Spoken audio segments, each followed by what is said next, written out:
America और Iran के दरमियान जारी शदीद कशीदगी में आर्जी ठहराव आ गया। ईरानी फौज के तर्जुमान मोहम्मद इकरामी ने तस्दीक की है कि अमेरिका की जानिब से गुज़िश्ता 2 रातों के दौरान हमले रोके जाने के बाद ईरान ने भी अपनी जवाबी कार्रवाइयां मुअत्तर कर दी।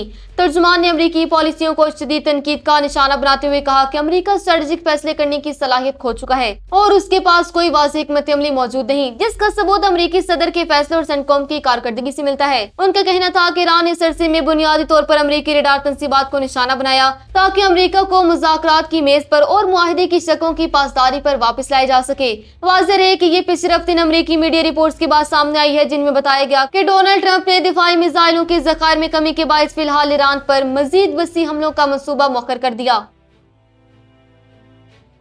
ईरान की पासदारान इनकलाब ने बरतानिया को शदीद नताइज की धमकी दे दी। पासदारान इनकलाब के तर्जुमान जनरल हुसैन महबी ने खबरदार किया कि अगर बरतानिया ने ईरान के खिलाफ जंग में अमेरिका की हिमायत की तो वो ईरानी मुसल्लह अफवाज का यकीनी और जायज अस्करी हदफ बन जाएगा। तर्जुमान के मुताबिक ईरान के खिलाफ किसी भी फौजी कार्रवाई के लिए इस्तेमाल होने वाले बरतानवी फौजी अड्डों या तंसीबात को निशाना बनाया जाएगा। ये सख्त बयान एक ऐसे वक्त में सामने आया है जब ईरान और अमेरिका के दरमियान कशीदगी अरूज पर है और बरतानिया ने अपने फौजी अड्डे अमेरिका के इस्तेमाल के लिए फराहम करने की मंजूरी दे दी है, जबकि बरतानवी हुकाम का कहना है कि उनकी अफवाज अपने मफादात के दिफा के लिए मुकम्मल तौर पर तैयार है।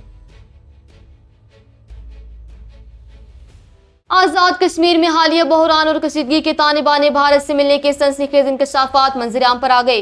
वफाकी वजीर इत्तलात अताउल्लाह तारू ने प्रेस कॉन्फ्रेंस करते हुए भारतीय खुफिया एजेंसी रॉ का पाकिस्तान मुखालिफ गुमराहकुन प्रोपेगेंडा बेनकाब कर दिया। उन्होंने बताया कि सिक्योरिटी एजेंसियों ने डिजिटल सर्विसेज फराहम करने वाले एक अहम शख्स को गिरफ्तार किया है, जिसके भारतीय ऑपरेटर्स के साथ राब्ते, व्हाट्सएप चैट्स और भारी रकम की मुंतकली के नाकाबिले तरदीद सबूत मिल चुके हैं। वजीर इत्तलात का कहना था कि कलदम ज्वाइंट एक्शन कमेटी की आर्मी दुश्मन मुल्क की फंडिंग से पाकिस्तान और पाक फौज के खिलाफ जहरीला मवाद वायरल किया जा रहा था। उन्होंने वाज़ेह किया कि कश्मीरी अवाम ने इंतखाबी जलसों में साजिशी नासर को मुस्तरद कर दिया और हुकूमत जदीद तकनीकी महारत की मदद से मुल्क और पाकिस्तान के आलमी तशख्खुस के खिलाफ होने वाली हर साजिश को आइंदा भी इसी तरह नाकाम बनाती रहेगी।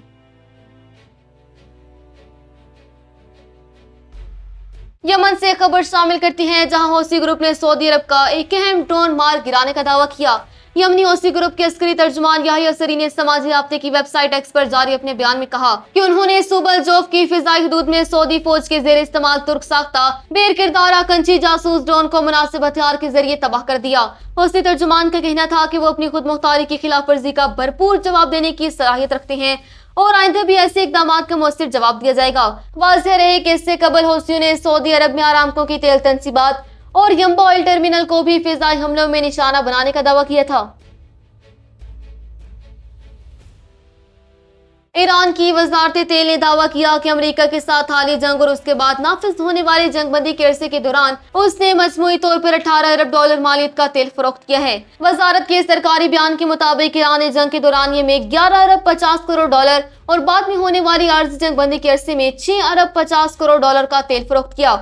हुकाम का कहना है कि ये रकम जारी माली साल की बजट में मतवक्का तेल की आमदनी के 60% से भी ज्यादा के बराबर है। याद रहे कि ईरान और अमेरिका के दरमियान जंग रवां बरस 28 फरवरी को अमेरिका और इसराइल के हमलों के बाद शुरू हुई थी, जो अप्रैल में तय पाने वाले जंगबंदी के बाद बड़ी हद तक थम चुकी है।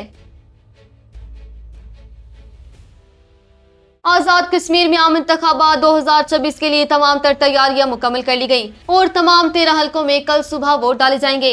इलेक्शन कमीशन के मुताबिक मीरपुर डिवीजन के 3 अजला, बम्बर और कोटली में तमाम इंतखाबी सामान, बैलेट पेपर्स और मुतल्लिका दस्तावेजात सख्त सिक्योरिटी में पोलिंग स्टेशनों तक पहुंचा दी गई हैं। इन इंतखाबात में 14,01,000 से ज्यादा रजिस्टर्ड वोटर्स अपना हक राय दही इस्तेमाल करेंगे, जिनके लिए 2,454 पोलिंग स्टेशन कायम किए गए। मुस्लिम लीग नून, पाकिस्तान पीपल्स पार्टी और इस्तेहकाम पाकिस्तान पार्टी समेत मुख्तलिफ सियासी जमात और आजाद हैसियत से कल 296 उम्मीदवार मैदान में हैं, जबकि LA3 मीरपुर, LA6 बम्बर और LA10 कोटली में कांटेदार मुकाबले की तवक्का की जा रही है। हुकाम ने पुरअमन पोलिंग के इनेकाद के लिए सिक्योरिटी के इंतहाई सख्त इंतजामात की तस्दीक की है।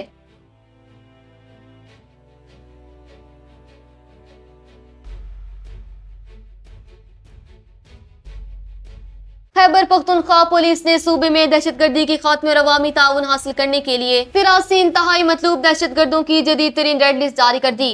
सेंट्रल पुलिस ऑफिस के मुताबिक इन मतलूब दहशतगर्दों की गिरफ्तारी और उनके बारे में मुस्तर मालूमात फराहम करने पर मजमूई तौर पर 28 करोड़ 58 लाख रुपए से ज्यादा की इनामी रकम मुकर्रर की गई, जबकि उनके सरों की कीमत 5 लाख से 1 करोड़ रुपए तक रखी गई है। लिस्ट में डेरा इस्माइल खान, दराबन और परवाज समेत मुख्तलिफ इलाकों से ताल्लुक रखने वाले मुजरिम शामिल हैं। पुलिस हकाम ने शहरियों को यकीन दहानी कराई है कि तला देने वाले शख्स की शनाख्त मुकम्मल तौर पर खुफिया रखी जाएगी और अवाम से अपील की है कि वो फितनल ख्वारिज और मुश्तबा अफराद पर कड़ी नजर रखें।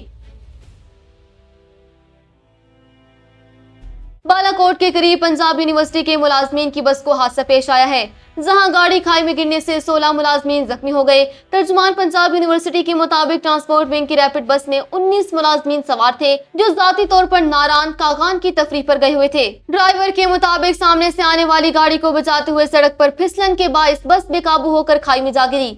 खुशकिस्मती से हादसे में कोई जानी नुकसान नहीं हुआ। तमाम जख्मियों को मानसेहरा DSQ अस्पताल मुंतकिल करके इब्तदाई तिब्बी इमदाद के बाद डिस्चार्ज कर दिया गया, जबकि यूनिवर्सिटी इंतजामिया अपने मुलाजमीन की देखभाल कर रही है।